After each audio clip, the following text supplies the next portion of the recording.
couple years ago, I had a situation. Well, first of all, I always wanted to run for sheriff. I always wanted to, because I felt like I could do a lot of good in our community. Where if I'm the sheriff, I could help more people than just being a single officer on the street.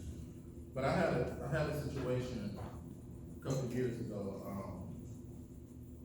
where me and my partner we arrived at the scene 7 o'clock in the morning. Kid was riding to school, and it wasn't a drive-by, but it was a walk-by. Kid was sitting in his car at the light.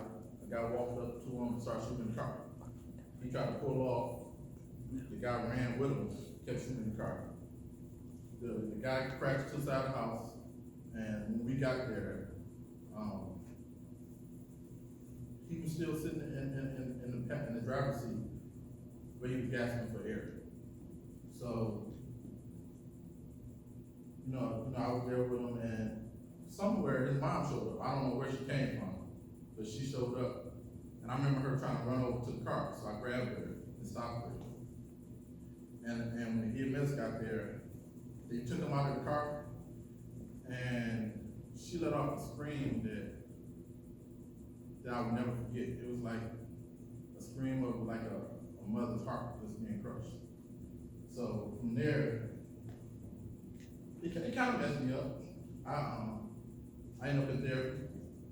I'm still in therapy. And for everyone to know, therapy is always a good thing. Never back away from therapy. It's always good to get it out. So from that instance, it made me feel that I need to do more. And I feel like me as sheriff, I can do more for the community and can help more people in that role. So with being in that role, like you said, and you mentioned bridging the gap, between the communities, that's important. My husband works for a DPS school. He's a police officer at Henry Ford. He has a better relationship with the kids than regular officers. Now, granted, he knows these kids, but I feel that we need to develop more, because these kids listen to my husband, and if we can get that within our community, I feel like we'll be, because these kids have issues going on, and if you know what their issues are, but when we have a police force that is out, like you said, policing the community, we need to do more. We need to step up and do more. So with that instance, did you look at the kid and say he must have been into something that this happened, or because that's our first thought, he was into some BS, for this to happen to him, when it just happens. My first thought was, what could have happened this early in the morning to make somebody want to shoot? If you're going to school, I don't know what it is, but, and as a police officer, they kind of always tell you, don't try to figure out why in the beginning, just go with the evidence and, right, and figure it out. But to answer the question, the great thing about the sheriff department is that they're not tied to a 911 system. What I mean by that is, if you're on the freeway and something happens and you dial 911, it goes up to Lansing, to state police, and then they get you from there. If you're in the city, you call 911, it goes to the local police department, they show up. The sheriff department doesn't have a particular 911 system. So the sheriff department is able to get out there and do those community programs. They're able to set up task force. They're able to have mentoring programs. They're able to do a lot more than a local police department do, because they have a little more leeway. So I think the sheriff department, our goal is to get in there, affect the kids at a young age, so we can help them get to a point where when they become adults, they don't see that system. Does anyone else have questions? Because I'm gonna have another one. Everybody good? Keep going. Okay, so I know you said. Keep swinging. So your goal is to have, get these kids to recognize police, state police officers and what they're doing, so we have this community with these officers and such. How would you handle if you had this staff and they're like, I don't wanna go do that, that's stupid, you're now in charge of this team and this is what you wanna implement. And you know people are gonna say, that's not part of my job, that's not, but that's something that's important to, I think, to the community, you know, to your platform, but as well as the community. So how would you handle your, you know, your people to say to do that? Because we need to start as young as second grade. You know, through high school. I mean, let them know what we're doing, but you have you know, you're gonna have a force that's gonna resist you. How are you gonna handle those people that are resisting you? Well, as a police officer, your job is to do those things. Your job is to be part of the community. It's your job to go talk to people, find out what's going on in the community. It's not just about you dial 911, we show up when something goes wrong. It's our job to make sure to stop things before that. I think a lot of times we do a lot of reactive police and not enough proactive police. And that's a major part of what I want to bring to Sheriff Department. Like I said, we have that ability to get out to the community without having, you know, 911 tied. So we're able to do those programs. We're able to get out there and talk. In order for us to be a successful police department, we have to get out there to the community. Community, they are ears and eyes. You know, we can't just show up, handle the situation, and go about the business. If it's not a partnership, it will never work. So we have to build up a partnership. It's not about if they want to do it or not. That's what we have to do. It's not, it's a necessity. Okay. Steve, can I? Yes, you can. I only have two other questions. No, I'm kidding. Okay, so let me say, when you win position, what is the first thing you're gonna address? Like, what is important on your list that you're gonna attack? That's a good start. First thing I want to do when I get in the sheriff department is do a complete review of the policy. I think policy, it makes a huge difference of what officers do or how they do it. We need to go through and look at every policy that they have and address it. Whether we need to get rid of it or keep it. Once we get the policy together, then I believe our next most important thing is getting together with the community.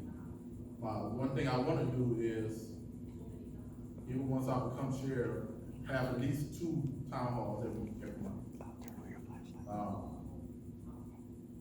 Where I can talk to the people in the community, I can see where the problems are, I can see how they feel that they can help solve these problems. Once we get a grasp of what's going on with everything and everyone, maybe once a quarter, we will have a town hall throughout the county where we can find out new ways to handle situations. We can find out new ways that the community thinks we can be better. We can tell the citizens what actually we need from them so we can be better. But I think, like I said, it's a group effort. If we don't have everyone on board, it's not gonna work. Okay. You mentioned something about, inmates and getting training and having skill training. How would you fund that? Well, first thing I'll have to do is look at the budget. But one thing I can tell you about Wayne County. Wayne County Jail spends $216 per inmate per day. They have between 1,600 and 1,700 inmates a day. When you do the math, that's over $200 billion a year that we spend on people in jail. My program of getting people trained, if I could stop 5% of those people from coming back to jail, that's only 80 people. we can save the county over $6 million a year. That we can allocate that money to those programs, 2 different programs into the community. Be able to get out and upgrade and find out, what's best for the community. So it would take money to make money, but I would use that money that we could save from people coming back from jail and fund those programs. Okay, I got a question.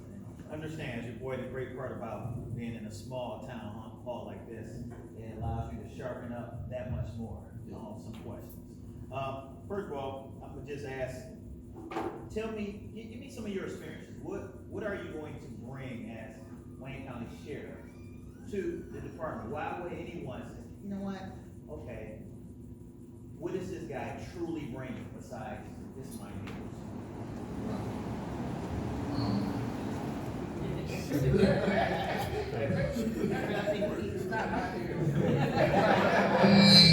Okay.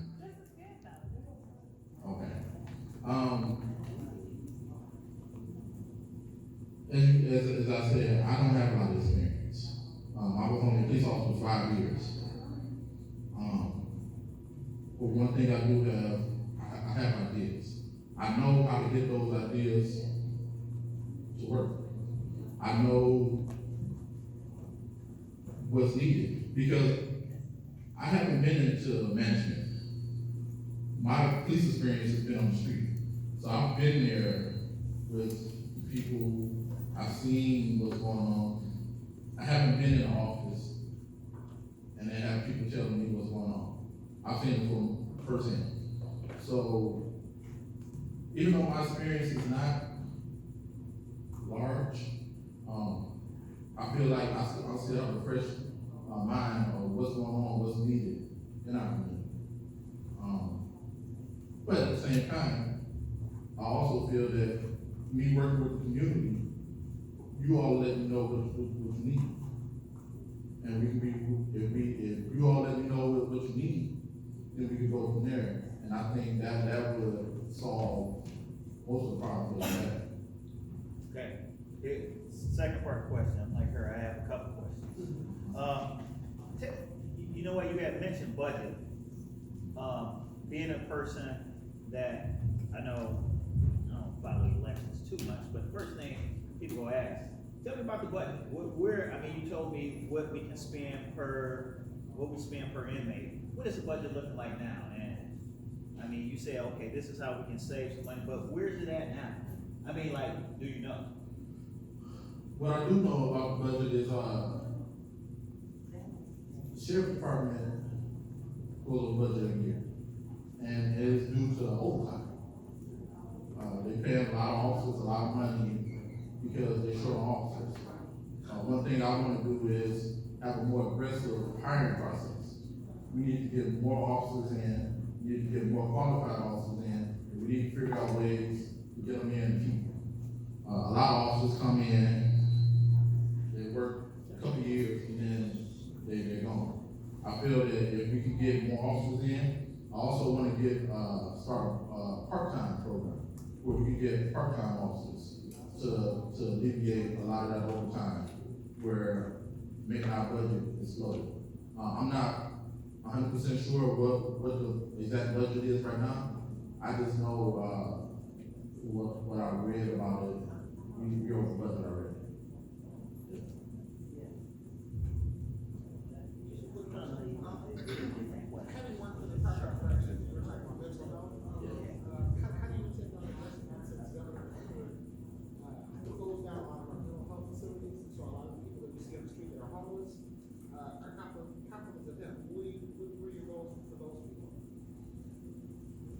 Mental health,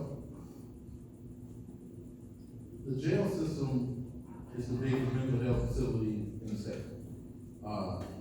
People tend to, like you said, a lot of mental health institutions have been closed down. So a lot of people feel that we need to get them somewhere we put them in jail. I would love to work with the governor's office to find ways to have, like open houses, where we could usher these, homeless, and, mentally ill people too, where they could get the help that they want.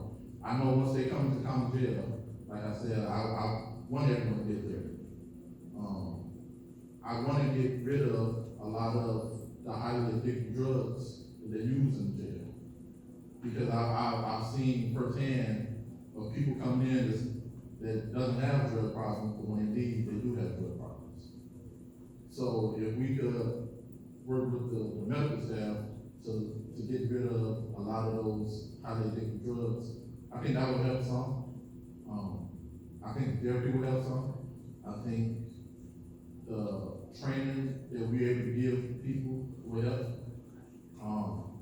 And hopefully, what we can do in the jail, it can trickle out into the community that will improve the mental health situation.